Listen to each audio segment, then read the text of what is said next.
Hi, I'm Heide Wrigley with Literacy Work International, and welcome to our session on big ideas from the start. By now you've probably heard quite a bit about college and career readiness standards, the need to transition students to academic studies, and to prepare them for career pathways. In the last 5 years, we've seen a shift away from life skills and conversational skills to more of an academic approach that focuses on content and big ideas. Those big ideas may have to do with technology or with science or with history. And if you have ESL students, you might connect them to those ideas by things such as having students decide what a computer could do in their car. That would be really cool and really worthwhile. Or you can organize students and help them set up a science fair, experiments and all. And if you have ESL students, it's probably a good idea to start with their experience as immigrants. Perhaps looking at maps that show where immigrants have settled and where the highest concentrations now are. The Migration Policy Institute, for example, has wonderful maps that you could use as a starting point for these discussions.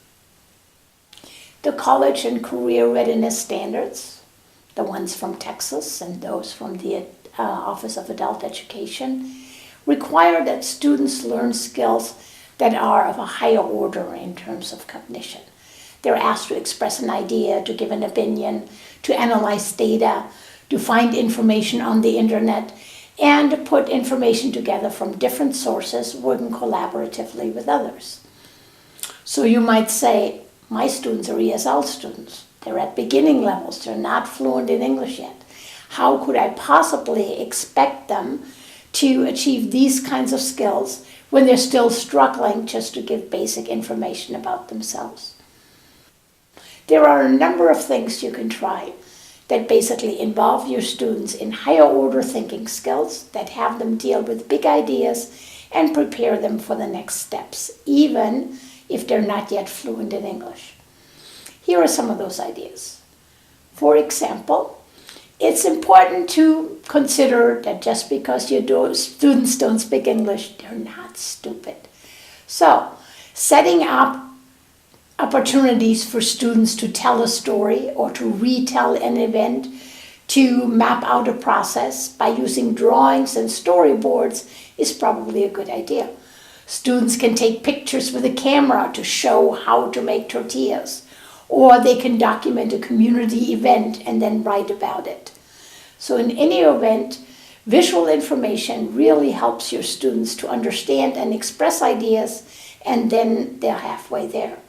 In other words, multimedia is our friend.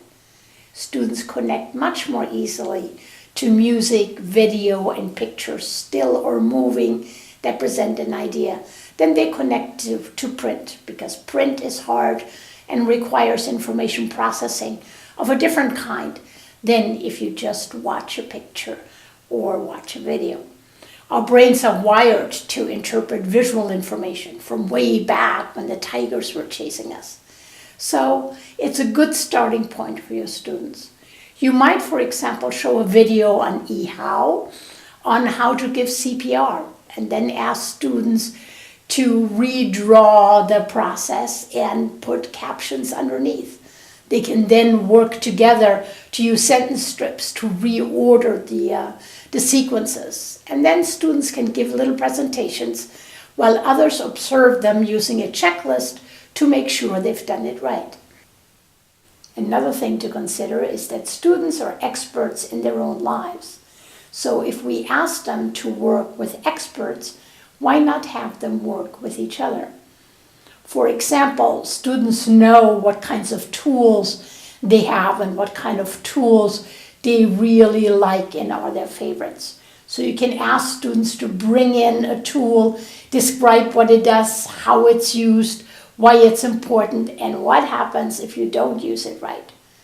You can ask students to talk about the first job that they've ever had, what they did and what it meant to them. My first job, and washing scales, and the chips, and I pick him up the corn and beans and chili, and I take him my home, and a good job. It was a good job? Work and ranch. So those become the starting points then to connect students to career awareness or to job opportunities in the community.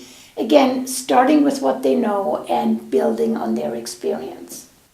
Finally, we know that if students work together, they tend to be smarter than if they just work by themselves. So introducing projects to students that they can complete and where each person can play a different role very often ends up in a much more sophisticated product than if you ask students to work individually and only one student shines and the rest of them just kind of plug along. You could try a community mapping project where students work together to think about and discuss what services and what jobs and what kinds of recreational opportunities would make a good city for immigrants. They can start with a neighborhood walk and put their ideas together and then create a big poster or a presentation on what the different parts of a community are that are important. They can look at the internet to see what services are available in big immigrant cities like New York and Chicago compared to in smaller towns where they might live. And in the end, they can give a presentation to the community, or if that's not possible, at least to other classes or fellow staff.